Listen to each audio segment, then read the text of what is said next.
Ang abalang kalsada na halos araw-araw tangan ang mabigat na daloy ng trapiko. Minsan naging saksi sa makasaysayang pagkilos ng mga mamamayan sa bansa, ang mapayapang pag-aaklas. The proclamation of martial law is ang nagpaalis sa pwesto kay dating Pangulong Ferdinand Marcos Sr. na umupo sa posisyon ng mahigit 20 taon bilang pagunita sa People Power. Nagmarcha ngayong araw ang ilang grupo papunta sa People Power Monument. Walang permit para magdaos ng programa roon kaya sa White Plains Avenue sila pumwesto. Bantay sarado ng mga pulis ang paligid ng makasaysayang monumento habang unti-unting naipon ng mga ralista sa kanilang makeshift stage sa gilid na bahagi ng Camp Aguinaldo.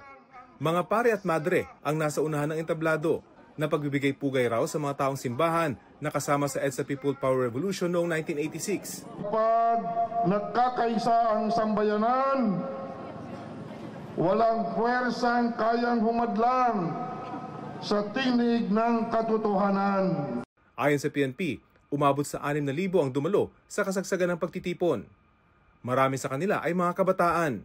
Ang EDSA naman po ay hindi kalsada. Ang EDSA ay bawat Pilipino. And yung demokrasya na natatamasa natin ngayon is because of the EDSA. Ang EDSA po ay nagpapanatili sa ating pagkakaisa at dapat ginugunita po natin ito kada taon. Tuloy ang taon-taong paggunita pero kanina, tuloy rin ang biyahe sa EDSA ng mga estudyante at manggagawa dahil may pasok kahit holiday. Di gaya sa ilang universidad sa Metro Manila at ilang paaralan sa Bohol na nagdeklarang walang pasok. Online class din muna ang di bababa sa 50 Catholic school. Kung dati ay special non-working holiday ang February 25, special working holiday na lang ito ngayon. Para sa ilang eksperto, hakbang ito para maliitin ang kahalagahan ng 1986 People Power Revolution.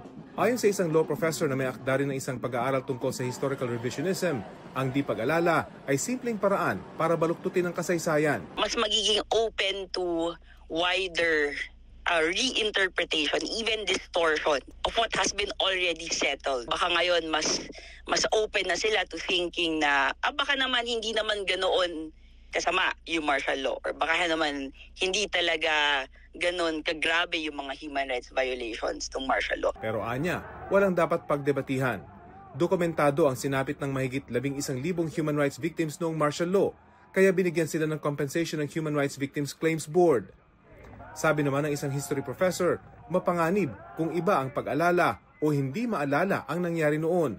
Ang historical distortion ay maaring mga hulugan din ng impunity, no? Kawalan ng pananagutan ng mga nakaupo sa pwesto sa nakaraan o kasalukuyan man na pwede nilang gawin yung pagtampalasan sa karapatan ng mga mamamayan ng ganon-ganon na lamang. Tugon ng Malacanang, February 25 is declared a special working day, and I think it is the prerogative of the President.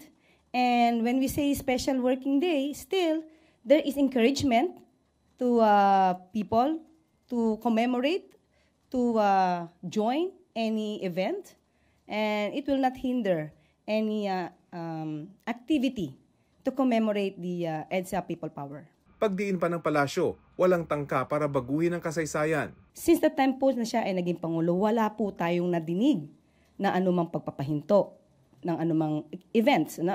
Any activities na maaaring mag-commemorate ng nasabing event. Ang National Historical Commission of the Philippines nagdaos ng wreath laying sa People Power Monument kaninang umaga. Gate ng NHCP, mahalagang gunitain ng EDSA People Power na nagbalik ng demokrasya sa Pilipinas. Sa Tarlac naman, ginunita ng ilang miyembro ng pamilya Aquino ang EDSA People Power Revolution.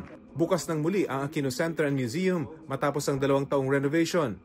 Isinabay na ang book launching ng libro tungkol kay dating Pangulong Noynoy Aquino. Tampok sa bagong bukas na museo ang buhay politika at pribado ni dating Senador Ninoy Aquino, dating Pangulong Cory Aquino at dating Pangulong Noynoy Aquino. Para sa GMA Integrated News, ako si Rafi Tima, ang inyong saksi.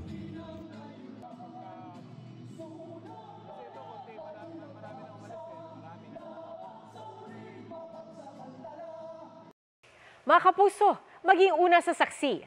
Mag-subscribe sa GMA Integrated News sa YouTube para sa iba't ibang balita.